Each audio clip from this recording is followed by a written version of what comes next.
Have you ever noticed how so-called vulnerable groups, which means every human alive except white men, how they have the entire might of the state and media behind them, fighting their corner at every turn, while the so-called privileged group, white men, are completely denied all forms of protection?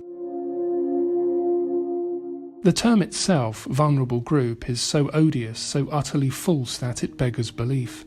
And the stronger these so-called vulnerable groups become, the more we will be expected to think of them as vulnerable. Their protected, elevated social status bizarrely only confirms their victimhood. And the more marginalised and silenced we become, the more we will be despised as oppressors. Our fate, no matter how awful, will always be deserved.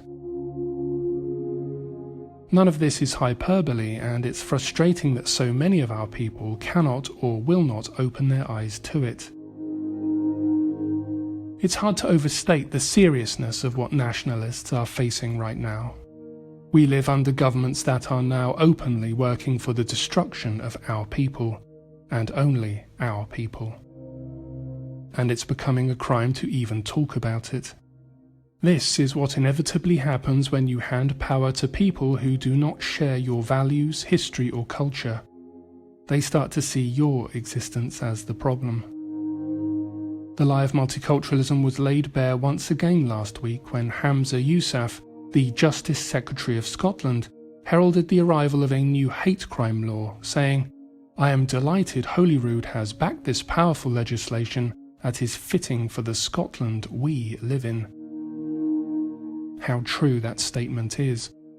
This viciously anti-white legislation couldn't be more fitting, because Scotland, like most of the West, is now corrupted by decades of hostile third world immigration and leftist infiltration.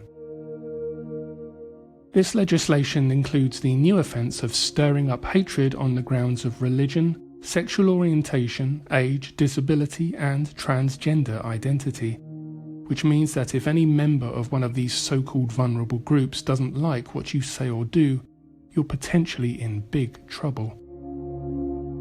And as an added bonus, freedom of speech within the privacy of your own home is no longer protected either. And things are no better south of the border in England, where another non-white in a position of power is also pushing for changes to the law to shut the mouths of the native people. This report was recently published by government agency the Commission for Countering Extremism. Lead Commissioner Sarah Khan said, "This report highlights two stark realities. Firstly, due to a lack of laws designed to capture the activity of hateful extremism, extremists have been able to exploit gaps in existing legislation. As a result, this is permitting some of the most shocking and dangerous extremist activity and material in Britain." She's even talking about activities like this, by the way. She's talking about all nationalist activity. She wants to make us criminals for our beliefs. Because nationalists don't incite violence, the anti-whites need to expand the scope of hate crime laws to capture all nationalist activity. If you are white and not ashamed to be white, you will fall foul of these laws at some point. I believe wholeheartedly that the intention is ultimately to make dissent itself illegal. It's a grim landscape, and I wish I could tell you I'm optimistic it will be okay, but I can't. The momentum will be with the anti-whites for some time to come, so the sooner whites come together in their own defence, the sooner we can start to offer effective opposition to anti-whiteism. No doubt you will have heard the furore over Prince Harry and Meghan Markle's recent interview with Oprah Winfrey, and I couldn't help but notice how relevant the fallout from it is to the legislation I've just discussed. Piers Morgan was forced to resign from his job simply because he did not believe the torrent of lies Meghan Markle told in the interview. Markle, this anti-white opportunist, was not criticised because she was not white, but the protection she has received, the punishment her detractors like Morgan have received, most certainly is because she's not white. For a man to criticise a black woman in public is now essentially a social crime, regardless of what is said or why. And in truth, it's not just white men. It's ultimately all white people in their crosshairs, and they will at some point expect all of us to grovel in return for being able to have any semblance of a normal life. You will also most likely have heard about the recent tragic murder of Sarah Everard in the UK. This appalling crime is now being hijacked to push another astroturfed Me Too moment, advancing the narrative that women are not safe to go out because of the danger posed to them by men. It's also being used by the government to ramp up the surveillance state, with proposals for a massive increase in CCTV and plainclothes police in entertainment venues across the UK, all in the interests of protecting women, of course. The ugly reality is that if Sarah had been murdered by a non-white, we would not have witnessed anything like this response to her murder. What mass outrage did we hear about the industrial-scale rape of white children by non-white men? None. That was deliberately hushed up for years by police and politicians, so this is not about the safety of women and girls. Have a look at this video. If every single woman who has experience of sexual assault was to go to the police, there are not enough police officers or courtrooms in the world to deal with the problem, and that's not even taking into consideration that the problem goes all the way to the very top. 97% of rapists will not spend a single day in jail. How does society, how do we fix this? How do we stop this happening? It's all I've been thinking about for the past year, over and over and over again. How do you fix this? How do you stop this? How do you prevent this from happening? The only thing I can think of is it has to involve us.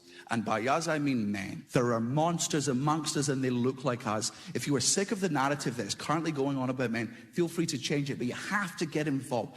Because if I'm being 100% honest with myself, were there signs in my friend's behavior over the years towards women that I ignored? The answer is yes. And then he raped my friend, and that's on me until the day I die. The monsters look like us. You know what he means.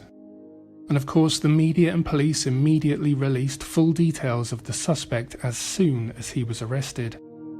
But do you remember the case of Emily Jones? Do you remember how many months it took us to even get the name of her murderer? But that's because the suspect wasn't white. That was all hushed up so as not to inflame tensions, which means it didn't feed the anti-white narrative. And right now, so-called white supremacy is being blamed for the Atlanta massage parlor shootings that have left 8 people dead, including 6 Asian women.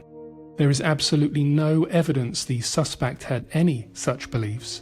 Indeed, he told the police he suffers from sex addiction. He is clearly deranged. But that's not useful to the anti-white narrative, so is ignored. All that matters to the anti-whites is the story that a white man killed some non-white women, which is now, by their definition, a white supremacist attack.